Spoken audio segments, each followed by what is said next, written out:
આકાશવાણી સમાચાર મિત્તલ પટેલ વાંચે છે. સૌપ્રથમ મુખ્ય સમાચાર.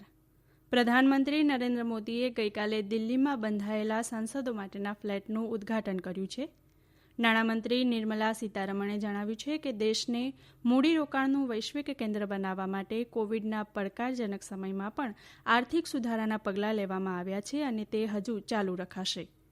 કેન્દ્ર સરકારે પ્રદૂષણ ઘટાડવા અને ઇલેક્ટ્રિક વાહનોના વપરાશને પ્રોત્સાહન આપવા દેશભરના 69,000 પેટ્રોલ પંપ ઉપર ઈ કિયોસ્ક શરૂ કરવાનું આયોજન કર્યું છે. કેન્દ્ર સરકારે અમેરિકા, ઇંગ્લેન્ડ સહિત પસંદ કરાયેલા દેશોમાં ઉમંગ એપની આંતરરાષ્ટ્રીય આવૃત્તિનો આરંભ કર્યો છે. ગુજરાત સરકારે કોવિડની પરિસ્થિતિને ધ્યાનમાં રાખીને કેટલાક મહત્વના નિર્ણયો લીધા છે.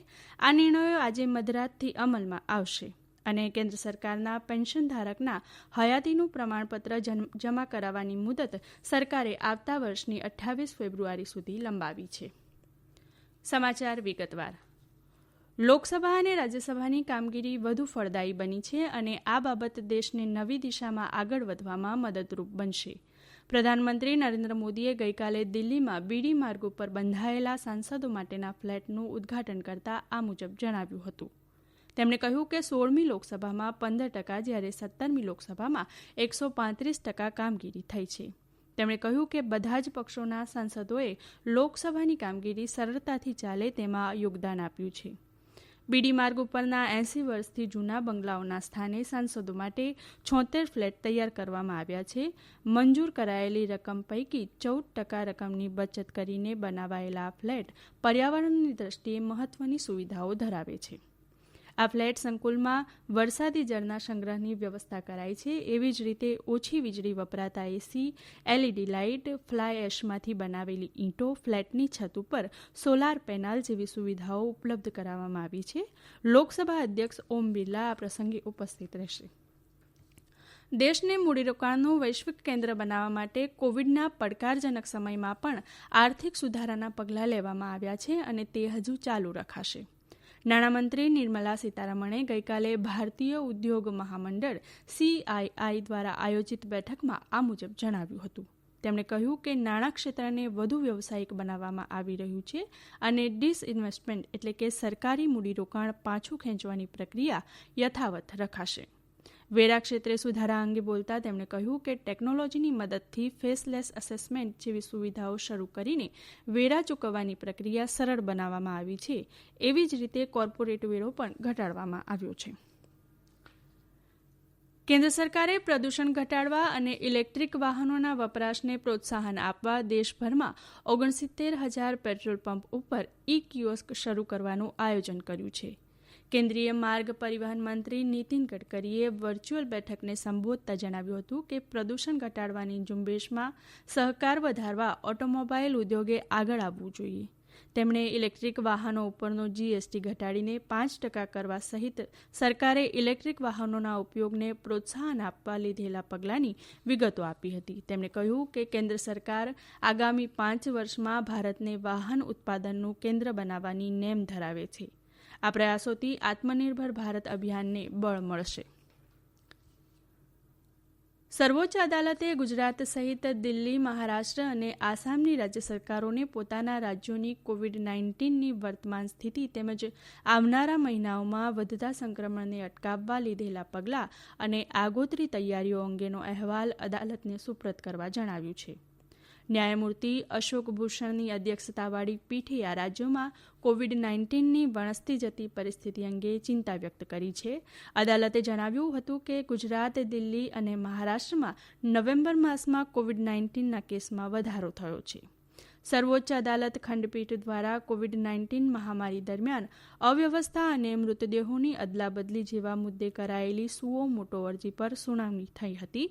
આ કેસમાં વધુ સુનાવણી શુક્રવારે યોજાશે. આ સમાચાર આપ આકાશવાણી પરથી સાંભળી રહ્યા છો. વધુ સમાચાર કોરોના અંગેના સંદેશ બાદ.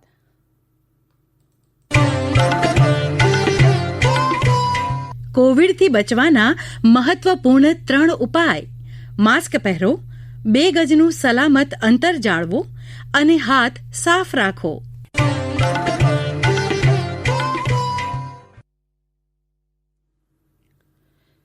કેન્દ્ર સરકારે અમેરિકા, ઇંગ્લેન્ડ સહિત પસંદ કરાયેલા દેશોમાં ઉમંગ એપની આંતરરાષ્ટ્રીય આવૃત્તિનો આરંભ કર્યો છે. માહિતી અને ટેકનોલોજી મંત્રી રવિશંકર પ્રસાદે દેશમાં ઉમંગ એપને 3 વર્ષ પૂરા થયા એ નિમિત્તે યોજાયેલી ઓનલાઈન પરિષદમાં ઉમંગ એપની આંતરરાષ્ટ્રીય આવૃત્તિનો ગઈકાલે પ્રારંભ કરાવ્યો હતો. શ્રી પ્રસાદે આ પ્રસંગે જણાવ્યું હતું કે ઉમંગની આંતરરાષ્ટ્રીય આવૃત્તિના લીધે અમેરિકા, ઇંગ્લેન્ડ, ઓસ્ટ્રેલિયા, સિંગાપુર જેવા દેશોમાં વસતા બિનનિવાસી ભારતીય વિદ્યાર્થીઓ કોઈપણ સમયે ભારત સરકારની સેવાઓનો લાભ લઈ શકશે. તેવી જ રીતે આ એપ ઉપર ઉપલબ્ધ ભારતીય સંસ્કૃતિ અંગેની સેવાના લીધે ભારતીય સંસ્કૃતિનો વિદેશમાં સરળતાથી પરિચય થતાં વધુ વિદેશી સહેલાણીઓ ભારત આવવા પ્રેરાશે. પસંદ કરાયેલા દેશોમાં વસતા એનઆરઆઈ પ્લે સ્ટોરમાં જઈને ઉમંગ એપની આંતરરાષ્ટ્રીય આવૃત્તિને ડાઉનલોડ કરી શકશે.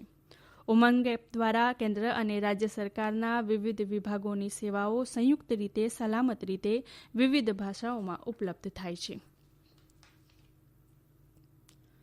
ગુજરાત સરકારે કોવિડની પરિસ્થિતિને ધ્યાનમાં લઈને કેટલાક મહત્વના નિર્ણયો લીધા છે. આ નિર્ણયો આજે મધરાતથી અમલમાં આવશે. સત્તાવાર યાદી મુજબ લગ્ન કે સત્કાર સમારોહ જેવી ઉજવણીઓમાં સ્થળની ક્ષમતાના 50%થી ઓછા પણ વધુમાં વધુ 100 વ્યક્તિઓની મર્યાદામાં લગ્ન કે સત્કાર સમારોહનું આયોજન કરી શકાશે. અવસાનના કિસ્સામાં અંતિમ વિધિ કે તે પછીના ધાર્મિક કાર્યક્રમમાં વધુમાં વધુ 50 વ્યક્તિઓ ભાગ લઈ શકશે. આ ઉપરાંત અમદાવાદ સહિત 4 મહાનગરો અને જે શહેરોમાં રાત્રિ કર્ફ્યુનો અમલ ચાલી રહ્યો છે તેમાં કર્ફ્યુના સમયમાં લગ્ન કે સત્કાર સમારોહ યોજી શકાશે નહીં. કેન્દ્ર સરકારના પેન્શનધારકના હયાતીનું પ્રમાણપત્ર જમા કરાવવાની મુદત સરકારે આવતા વર્ષની 28 ફેબ્રુઆરી સુધી લંબાવી છે. આ પહેલા હયાતીનું પ્રમાણપત્ર જમા કરાવવાની મુદત 1 નવેમ્બરથી વધારીને 31 ડિસેમ્બર 2020 સુધીની કરવામાં આવી હતી. પેન્શન અને કર્મચારી બાબતોના મંત્રાલયને ઘણા પેન્શનધારક સંગઠનોએ પત્ર દ્વારા રજૂઆત કરી હતી. ઉપરાંત વ્યક્તિગત ધોરણે પણ કોરોના મહામારીના સમયમાં ઉંમરલાયક વ્યક્તિઓને હયાતીના પ્રમાણપત્ર જમા કરાવવાની મુદત લંબાવવા માટે રજૂઆત કરાઈ હતી. મંત્રાલયે જણાવ્યું હતું કે કેગ સાથે સલાહ સૂચન પછી પેન્શનધારકોના હયાતીના પ્રમાણપત્ર જમા કરાવવાની મુદત વધારવામાં આવી છે. સમગ્ર દેશમાં આજે શીખ સમાજના 9મા ગુરુ તેગ બહાદુરનો શહીદી દિવસ મનાવાઈ રહ્યો છે. વર્ષ 1675માં આજના દિવસે ગુરુ તેગ બહાદુરે સમાજમાં ધર્મ, સિદ્ધાંત, મૂલ્યોના રક્ષણ માટે શહીદી વહોરી હતી. રાષ્ટ્રપતિ રામનાથ કોવિંદે ગુરુ તેગ બહાદુરને શ્રદ્ધાંજલિ આપી હતી. એક સંદેશમાં તેમણે જણાવ્યું કે ગુરુ તેગ બહાદુરે લોકોની આસ્થા, વિશ્વાસ અને અધિકાર માટે સર્વોચ્ચ બલિદાન આપ્યું હતું. માટે જ લોકો તેમને આદર અને પ્રેમભાવથી હિન્દ દી ચાદર કહી સંબોધે છે. રાષ્ટ્રપતિએ જણાવ્યું કે તેમની શહાદત સૌને એક સાથે મળી માનવતાની સાચી સેવા કરવા પ્રેરિત કરે છે.